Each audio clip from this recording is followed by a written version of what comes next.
ऐश्वर्या को दो बेटियां होती हैं। उसकी पहली बेटी बहुत ज्यादा काली थी और दूसरी बेटी बहुत गोरी। ऐश्वर्या को शुरू से अपनी बड़ी बेटी से बिल्कुल भी लगाव नहीं था। वो उसके काले रंग की वजह से उसे जरा भी पसंद नहीं करती थी और इसका कारण ये था कि उसका पति बहुत ज्यादा गोरा था और ऐश्वर्या भी बहुत ज्यादा गोरी थी, जिसके चलते कई बार उसका पति अभिषेक ऐश्वर्या से लड़ाई लड़ाई में कह देता है, अरे तुम जैसी औरत पर मुझे जरा भी भरोसा नहीं है। पता नहीं कहां तूने अपना मुंह काला करवाया होगा जो तेरी ये काली बेटी इस घर में जन्म लेकर पैदा हुई। आप ये कैसी बातें कर रहे हो? आपको जरा भी अंदाजा है कि आपने मेरे बारे में क्या कहा है? मेरी शादी हुई है जब से मैं इस घर से बाहर तक नहीं निकली हूँ और आप मुझे नहीं बल्कि मेरे कैरेक्टर के ऊपर उंगली उठा रहे हो। चलो ठीक है, अगर ऐसी बात है तो ये बताओ कि ये लड़की इतनी काली क्यों है? अगर मेरी बेटी होती या तुम्हारी और मेरी, हम दोनों ही गोरे हैं, हमारी बेटी इतनी काली तो नहीं हो सकती। अभिषेक इसी प्रकार से ऐश्वर्या से बहुत लड़ता है, जिसके चलते अभिषेक और ऐश्वर्या की लड़ाई एक वक्त पर आकर खत्म हो जाती है। वो अब अपनी छोटी बेटी स्नेहा को ही सारा प्यार करते हैं और उसकी सारी ख्वाहिशें पूरी करते हैं।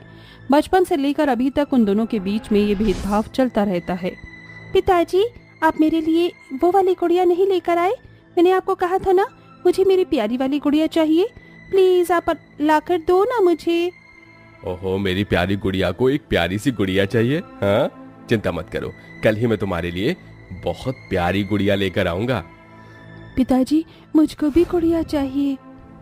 पैसा क्या पेड़ पर उगते हैं जो मैं तेरे लिए भी गुड़िया लेकर आऊंगा? इस घर में रहने के लिए मिल रहा है, इतना ही काफी नहीं है क्या तुम्हारे लिए? सलोनी किताब लेकर बैठी होती है। अभिषेक गुस्से से उसकी किताबें फेंक देता है। ये देख सलोनी रोती है और रोकर अपनी माँ ऐश्वर्या के पास पहुंच जाती है, लेकिन ऐश्वर्या भी उसे धुतकार कर अपने पास से भेज देती है। इसी प्रकार अब ऐश्वर्या और अभिषेक दोनों ही बेचारी सलोनी के ऊपर जरा भी ध्यान नहीं देते और उसका स्कूल तक छुड़वा देते हैं, जिसके चलते सलोनी केवल घर के काम ही करने में रह जाती है। ऐसे ही समय बीतता है और दोनों बहनें बड़ी हो जाती हैं। जहां अपनी खूबसूरती के कारण स्नेहा अपनी बड़ी बहन सलोनी से नफरत करने लगती है। आज की पार्टी में मैं ही दिखने वाली हूँ।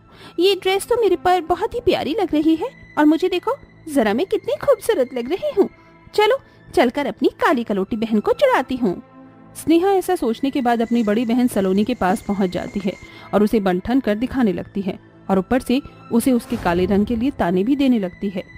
काश कि तुम भी गोरी होती तो मैं तुम्हें कह पाती कि हाँ तुम भी मेरी बहन हो, लेकिन तुम्हारे काले रंग की वजह से तुम इस घर की नौकरानी की हैसियत में ही सोचेबल लगती हो। चलो मैं तो पार्टी में जा रही हूँ, तुम यहाँ झाड़ू पोछा करती रहो। स्नेहा ऐसा कहकर वहाँ से चली जाती है, लेकिन इस बात का सलोनी को जरा भी बुरा नहीं लगता, क्योंकि बचपन से ही वो स्नेहा के ऐसे बर्ताव को झेलती आ रही होती है। अब दोनों शादी के लायक हो जाती हैं, जिसके चलते अभिषेक और ऐश्वर्या दोनों ही सबसे पहले अपनी छोटी बेटी के लिए अमीर घराने का रिश्ता ढूंढने लगते हैं। बहुत जल्द उन्हें एक अमीर घराने का रिश्ता भी मिल जाता है, जिसके बाद वो अपनी गोरी बेटी की पहले ही शादी कर देते हैं। अरे स्नेहा, तुम्हारी बहुत अमीर घराने में शादी हुई है। देखना बेटी, तुम्हारी जिंदगी खुशियों से भर जाएगी, तुम्हें किसी चीज की कमी नहीं होगी और हमेशा तुम खुश रहोगी। चलो चलो, अब ज्यादा प्यार मत दिखाओ, नहीं तो इसे यहाँ से जाने में बहुत तकलीफ होगी। चलो स्नेहा, अब तुम अपने ससुराल के लिए निकल जाओ। अभिषेक और ऐश्वर्या दोनों ही स्नेहा को उसके ससुराल के लिए विदा कर देते हैं, जिसके बाद वो अपनी काली बेटी से छुटकारा पाने के लिए उसकी शादी एक बहुत ही ज्यादा गरीब घराने में कर देते हैं। लेकिन गरीब घराने में जाने के बाद सलोनी को एक बहुत अच्छा परिवार मिलता है। वो लोग गरीब तो होते हैं, लेकिन सलोनी की बहुत कदर करते हैं। आओ बहू, घर के अंदर आओ, तुम्हारा इस घर में स्वागत है। देखो हम लोग गरीब हैं, लेकिन इस घर में तुम्हें हमेशा खुश रखने की कोशिश करेंगे। जो प्यार सलोनी को कभी अपनी माँ से नहीं मिला, वो प्यार उसे अपनी सास से मिलता है और उसकी आंखें भर आती हैं।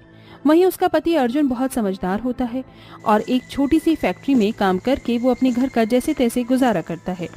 उन सभी का इतना अच्छा बर्ताव देखकर सलोनी गरीबी में भी खुशी से रह रही होती है, तो वहीं उसकी छोटी बहन स्नेहा अपने ससुराल में अपने अमीर परिवार के साथ परेशान हो जाती है। अरे माँ जी, कहाँ जा रही हो आप? तुम्हें नहीं पता, हर सैटरडे नाइट मेरी किट्टी पार्टी होती है और उसके बाद मैं फुल नाइट बाहर ही रहती हूँ, तो आज मैं घर पर वापस नहीं आने वाली हूँ। मेरा इंतजार मत करना और मेड से कह देना कि मेरा खाना न बनाए, वैसे तो उसको पता ही है। मायावती ऐसा कहकर अपनी ब्लैक कैट को लेकर वहाँ से चली जाती है, जिसके बाद स्नेहा अपने मन में सोचती है, आज तो माँ जी भी घर पर नहीं है और आज शायद विकास जी भी घर पर जल्दी ही आ जाएंगे। आज मैं उनके लिए सरप्राइज प्लान करती हूँ, उन्हें बहुत अच्छा लगेगा। ये सोचकर स्नेहा अपने पति को सरप्राइज देने के लिए घर पर डेकोरेशन करती है और उसके लिए केक बनाती है। लेकिन जैसे ही विकास ऑफिस से घर आता है, वो स्नेहा से कहता है, What the hell? ये सब क्या कर रखा है? तुम पागल हो गई हो क्या? तुम्हें पता होना चाहिए कि मैं ऑफिस में कितना फ्रस्ट्रेटेड हो जाता हूँ, और फिर यहाँ आकर मैं सोचता हूँ कि मुझे थोड़ा सा रेस्ट मिले, लेकिन तुम हो कि पूरे घर को बिखेर कर रखा है। विकास का ऐसा बर्ताव स्नेहा को बहुत अजीब लगता है। वो हमेशा उससे रूड बिहेव करता है, यहाँ तक कि वो उसके साथ कहीं घूमने फिरने भी नहीं जाता। ऐसे ही कुछ दिन बीत जाते हैं और ऐसे ही एक दिन स्नेहा के मन में अपनी गरीब बहन से मिलने के लिए सोच आती है। मैं तो एक लग्जरी लाइफ जी रही हूँ, लेकिन मैं देखूँ तो सही मेरी गरीब बहन का क्या हाल हो रखा है। आज मैं उससे उसके घर पर मिलने जाती हूँ और उसकी बहुत सारी बेइज्जती करूंगी। ऐसा करके मुझे बहुत सुकून मिलेगा। स्नेहा ऐसा ही सोचकर अपनी गरीब काली बहन के घर पहुंच जाती है, जहां सलोनी उसका बहुत अच्छे से स्वागत करती है। ओह माय गॉड, तुम्हारी तो बहुत ही बुरी हालत है। तुम इतने गरीब परिवार में रह रही हो। छी छी छी छी, यहाँ तो बैठने के लिए साफ कुर्सी तक नहीं है। तुम्हें पता है ना मैं कितनी बड़ी हवेली में रहती हूँ। मेरे चारों तरफ नौकर चाकर घूमते हैं। तभी अर्जुन कुर्सी साफ करके स्नेहा को देता है। साली साहिबा, आप यहाँ पर बैठिए, मैं आपके लिए समोसे लेकर आता हूँ। ओहो, वेरी टिपिकल शब्द। तुम्हारा मुझे साली साहिबा बोलने की जरूरत नहीं है। I don't like it. और हाँ, वो बाहर के समोसे में खाना पसंद नहीं करती। मुझे तो 5 स्टार होटल के समोसे ही पसंद आते हैं, और वो लाने की तुम्हारी हैसियत ही नहीं होगी। ये कहने के बाद स्नेहा वापस अपने घर आ जाती है, जहाँ वो अपने पति विकास को मूवी देखने के लिए कहती है। लेकिन विकास तेज ऊंची आवाज में कहता है, तुम्हें समझ क्यों नहीं आता है? मैं तुम्हारी तरह फोकट में अपना टाइम वेस्ट नहीं करता। मेरे पास कहीं जाने का कोई टाइम नहीं है। मुझे अपने ऑफिस का बहुत सारा काम है। येलो कार्ड, जहाँ जाना है वहाँ जाओ, शॉपिंग करना है शॉपिंग करो, बस मेरा पीछा छोड़ो। ऐसा कहने के बाद विकास अपने काम में लग जाता है। इसी के चलते स्नेहा को अपनी गलती का पछतावा होता है और वो अपने आप से कहती है, सब कुछ है मेरे पास, अमीर परिवार, पैसा, बंगला, लेकिन इन सब चीजों के होने के बाद मुझे वो खुशी नहीं है जो खुशी मुझे मेरी गरीब बहन के घर में उसके चेहरे पर देखने को मिली। सब कुछ होने के बाद भी मैं अकेली हूँ, लेकिन मेरी बहन के पास कुछ भी न होकर वो बहुत खुश है।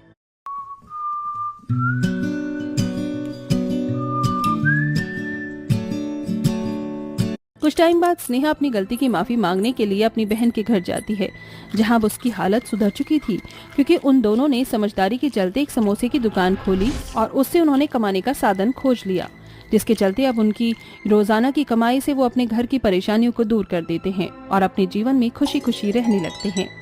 दीदी, मुझे माफ कर दो। मैंने हमेशा से आपको बहुत बुरा भला कहा और माँ पिताजी ने भी आपको कुछ नहीं समझा, लेकिन आज जब मैं अकेली हुई तो मुझे पता चला कि अकेले होने का एहसास कैसा होता है। धत पगली, तू मुझसे छोटी है, तुझे मुझसे माफी मांगने की जरूरत नहीं है। आज मैं तुझे अपने हाथों से बने हुए समोसे खिलाऊंगी। सलोनी अपने हाथों से स्नेहा को समोसे खिलाती है। अपनी बड़ी बहन का ये प्यार देखकर सलोनी बहुत खुश होती है। उस दिन के बाद से उन दोनों के बीच सब कुछ ठीक हो जाता है और वो दोनों बहनें खुशी खुशी रहने लगती हैं।